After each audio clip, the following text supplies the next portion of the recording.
All right. Edward Stevens with the Stevens Group at Reese Nichols. Back with a different setup tonight. Hopefully a little bit better. Incremental improvement. That's what we're aiming for over here. Why shouldn't you be a landlord? Why you might be making a big mistake. So a lot of people, maybe that's you, own a home. You've got a great interest rate. Or maybe your house is paid off. Or maybe you've got some kind of a sweet setup and you're like, you know what? I don't want to sell this house. I'm going to move. I don't want to sell this house. I want to rent it out. Great idea. I know what I'll do. I'll rent it out. You've already thought about all the positives. You've already thought all the millions of dollars you're going to make. This is the video to bring your feet back down to the earth. Think about some things. By the end of this video, you might be scratching your head saying, you know what? Maybe I shouldn't be a landlord. And you know what? Maybe you should be. But this is not the video for you. Okay? Reason number one why you shouldn't be a landlord, you do not know how to scan for good tenants. You're going to put the first person with a pulse into your house. The first person that calls you with a good story that's got two nickels to rub together is going to go right into your house and make it their home. So, turns out that's not a great business model. Turns out that's a high-risk maneuver. There's actually a good way, a professional way to screen for tenants. You're not going to do it, and you're going to take all the risks that come with not screening for good tenants. And I mean legally and ethically screening for good tenants. I don't mean unethically screening, but I mean setting certain criteria and then following them legally and ethically to make sure that you don't put somebody in your home that's going to wreck your house, wreck your investment, and wreck your life. If you don't screen for good tenants, you're going to have a bad time. So that's number one. Number two, you're not going to hire a professional property manager because you're too cheap. Hey, you know what? I can do this myself. How hard could it possibly be? Take a couple pictures upside down from my iPhone, post them on Zillow. Everyone's going to call me wanting to live in my house. I'll pick somebody who's got a job. They'll give me some money. I'll have them sign something on the back of a napkin that says they're going to pay me every month. And then I'm going to be rich, right? And then when bad things happen, you know what? I'll handle them, but chances are nothing bad's going to happen. You're not going to hire a property manager. You're going to try to do it yourself. Turns out, not a great idea. Turns out, property management is an actual job. Turns out, property managers actually serve a function in society. And if you don't hire one, you're going to be one of these people that has a bad time. And you shouldn't be a landlord. Okay? Number three, you're too busy to treat it like a business. If you are super busy, you should not be a landlord. Because let's say you're working 50, 60 hours a week at your normal job.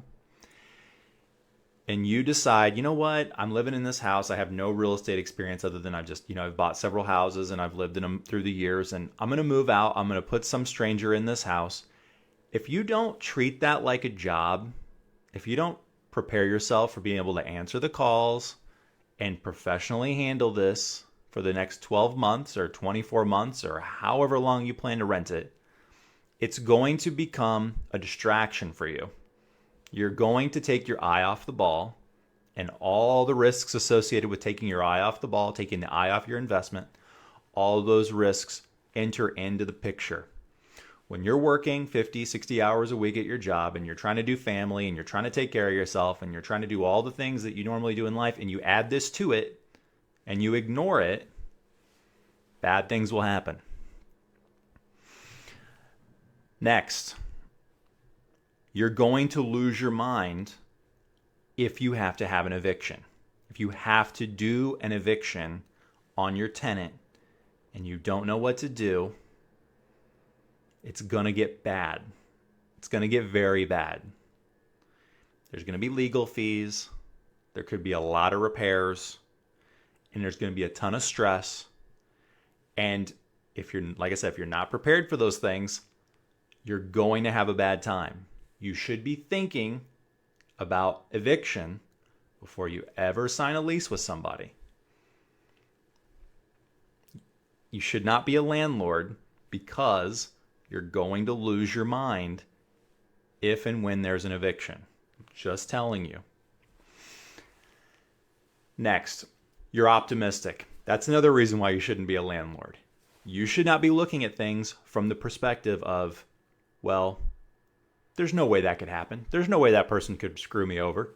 There's no way that person would lie to me. They're a good person. You should. This is not the time to be optimistic. When you go to rent your home out, this is not the time to be optimistic. This is the time to be pessimistic. This is the time you should be thinking about worst case scenarios.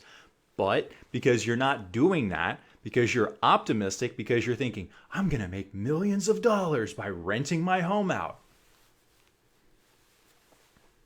you're already in the wrong mind space to be successful doing this. Next, it is going to rob you of your peace, of your tranquility, in your life. It's going to rob you of your productivity at your job. It's going to diminish your productivity at your job.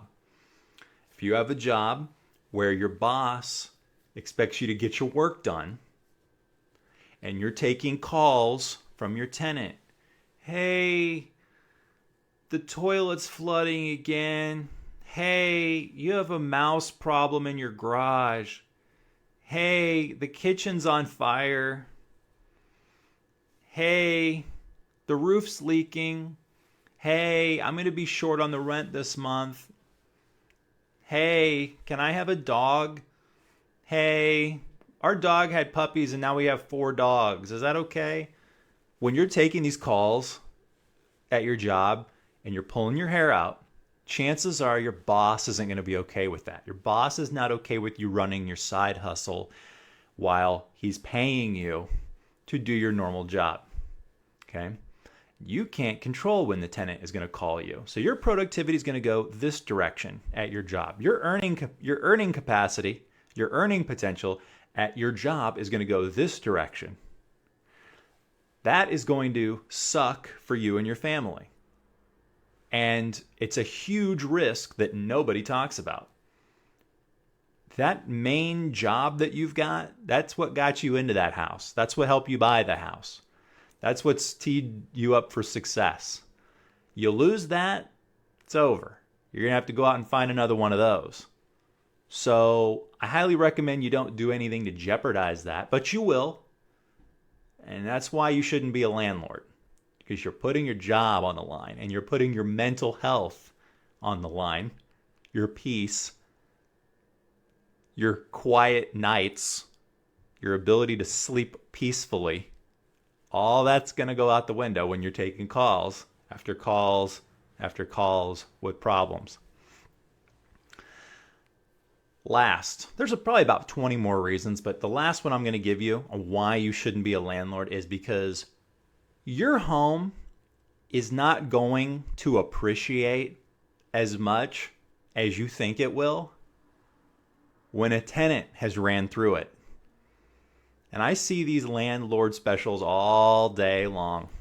I see them all day long. People think that their home is fine.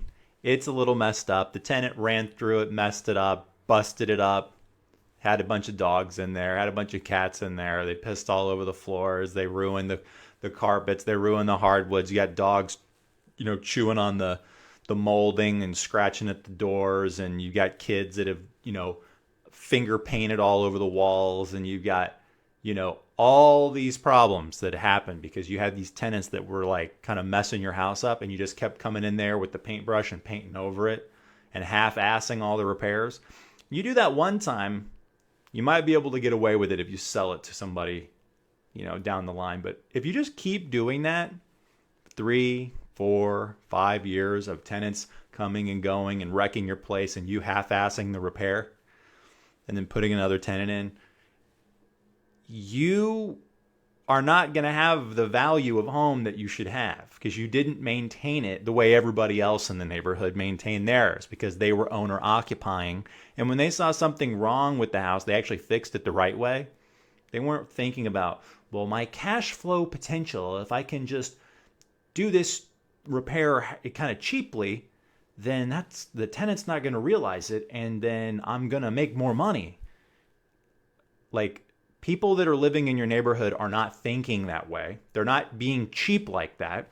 And so when everybody else's houses are selling for $500,000 and you're arguing with your real estate agent about why your home isn't worth $500,000, you're going to remember, maybe you watched this video. Okay, oh yeah, I've been running tenant after tenant after tenant through this house for the better part of a decade and doing virtually no improvements to it and only half-heartedly making the repairs. Now I understand my home has lost tens of thousands of dollars of value. Unless you want to jump in there and do all that deferred maintenance, but you won't do it. You don't want to do it, which is another reason why you shouldn't be a landlord. Okay, Edward Stevens from the Stevens Group at Rethink goes, hey, maybe you learned something tonight. Hey, maybe I'm wrong. Maybe you should be a landlord. But maybe after watching this video, you're thinking for a minute or two before you pull the trigger on that lease. Looking forward to seeing you one day at the closing table.